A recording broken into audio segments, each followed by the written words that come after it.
friends, I am Srini Ervali and you are watching Srini Unplugged. Please do like this video, share and subscribe, and don't forget to press the bell icon. Friends, in today's video we are going to discuss about postmodernism. And friends, postmodernism is basically a part of the Wokeism series that I started some time back. Okay, the first video we discussed was about Marxism, and today we are going to discuss and understand what is postmodernism and why it's pretty dangerous for the current age and time. Okay, what is it bringing to the table, friends? So in order to get started with postmodernism, we need to basically define the timelines, since we are talking about postmodernism, right? Which means basically we have passed the modern era also, right? So it is important to define the timelines, and from there on we'll understand what postmodernism is all about. Friends, so basically 18th century to 19th century is called the pre-modern era. Okay, I repeat that, 18th century to 19th century is called the pre-modern era. Beginning 19th century to late 19th century and earliest 20th century is modern timeline, modern era. And earlier 20th century till now and the future is all about postmodern era, right? So now we have defined the timelines. Let's get started with understanding what is the definition of postmodernism. So postmodernism is basically defined as a complex and multifaceted cultural, intellectual and artistic movement that emerged in the mid 20th century and continues to influence various fields today. Now, it is characterized by a rejection of modernist and pre-modernist ideals. And what were these ideals? Which often emphasize grand narratives, universal truths and a belief in progress. So these were the modern and pre-modern ideals, and postmodernism rejects that. So what does it bring to the table? Instead, postmodernism embraces ambiguity, diversity and skepticism towards meta-narratives, seeking to deconstruct established norms and challenge conventional thinking. So all it is they basically doing is, I don't like the universal truths of modern and pre-modern times, so I basically reject that. Okay, and I bring a new concept. So what is that concept? That's what we have just discussed now, right? So it is bringing ambiguity, skepticism, and diversity. Okay, ambiguity, diversity, skepticism to the table. So this is what it is bringing to the table. So what are some of the components, the constituents, elements of postmodernism? What constitutes a postmodernism ideology and philosophy? Okay, so this is what you will often hear. Okay, skepticism of meta-narratives, relativism, deconstruction, intertextuality, pluralism and diversity, irony and parody, hyperreality, pastiche. I think this is a new term for me as well. Consumerism and commodification, identity politics. So these are some of the terms, or concepts that postmodernism brings to the table, and the respective definitions are given. Okay, if you read the second column of the screen that you see right now, it basically defines what each of these concepts basically talks about.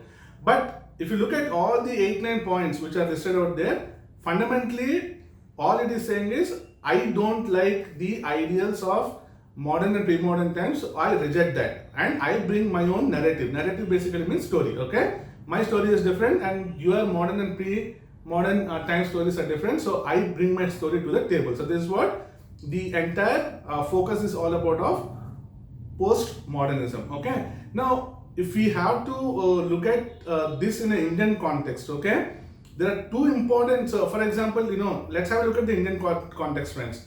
So in the Indian context, let's say, how is it shaping the current value systems, right? Or, the thought processes. So architecture, again, you look at the architecture part of it, Bollywood films, art, literature, religion and pluralism, and, the most important aspect, cultural appropriation, okay? Media and pop culture. For us, friends, the most important aspect of postmodernism is basically, as we discussed, it brings rejection. Okay, and the second important part, very respective to India, okay, is basically cultural appropriation. What is cultural appropriation? So cultural appropriation is basically means that I take something from another culture, claim it as mine, and adopt to and customize or personalize to my needs and requirements. So that is what it means. Classic example, friends, of cultural appropriation. Sometime back there was something called Christian Gayatri Mantra. Okay, I repeat, sometime back there was something called as Christian Gayatri Mantra.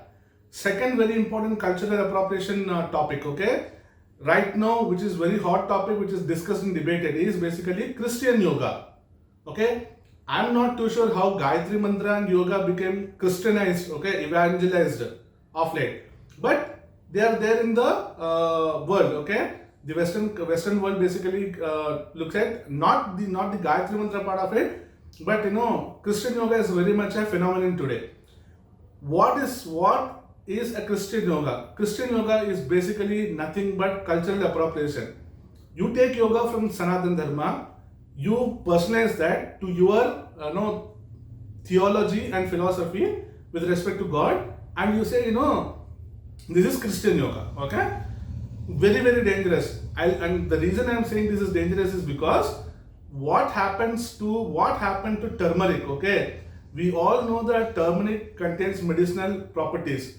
The West took the turmeric, they studied it scientifically, and they said they have amazing medicinal properties, and they went on to the extent of patenting turmeric. Okay, and we knew about this truth from hundreds and thousands of years of ages, but we never went after protecting that as a our own, because we felt that anything which is medicinal should be good for the mankind, a larger mankind.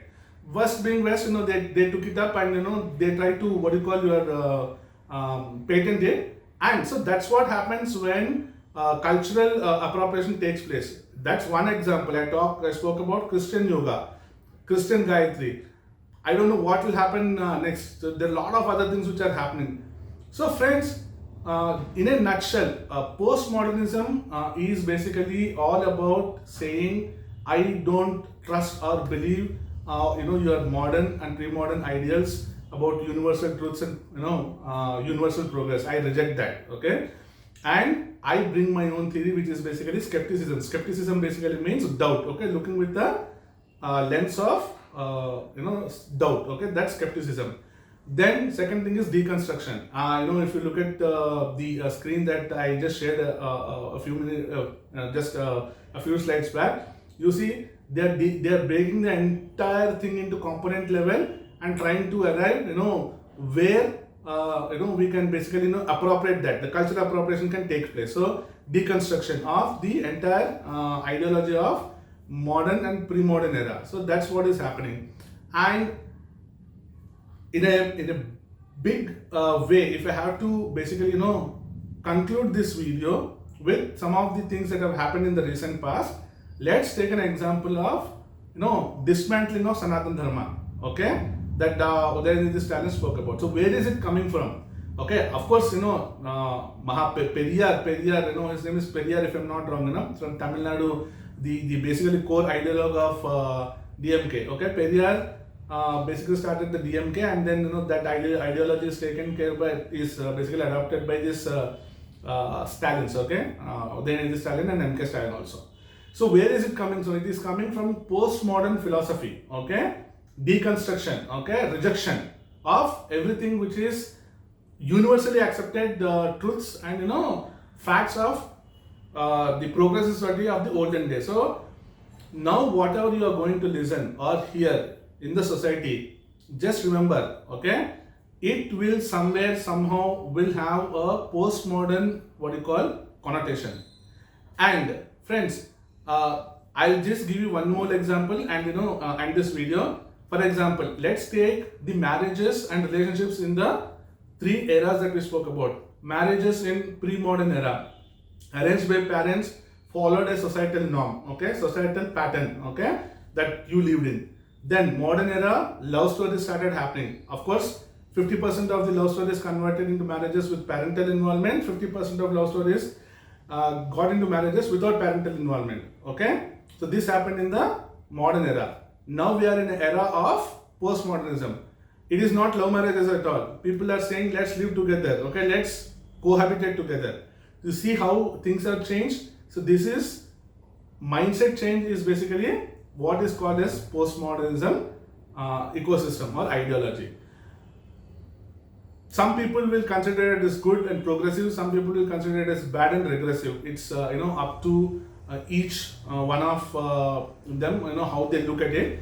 But in a nutshell, what I'm trying to say is that this is causing more harm than good to the society as a whole. All right, and I personally feel that at some point of time, once postmodernism comes to a stage where it is not able to answer a lot of questions, okay, it will obviously go back to its root of modern and pre-modern ideals, okay, and try to find answers from there. That's what is I believe in, and I'm sure the day is not far when this entire phenomenon takes a reverse track. All right. So friends, with that said, I hope you enjoyed today's video. If you did, please do again like, share and subscribe, and don't forget to press the bell icon. Friends, the second, the most important part, again, as I keep saying, please let me know your opinions and thoughts on this video so that I can bring you the best content of your interest, and make sure that we build a collective community of exchanging thoughts and ideas. Friends, so and I'll see you in the next video. Until then, Jai Hind, Bharat Mata.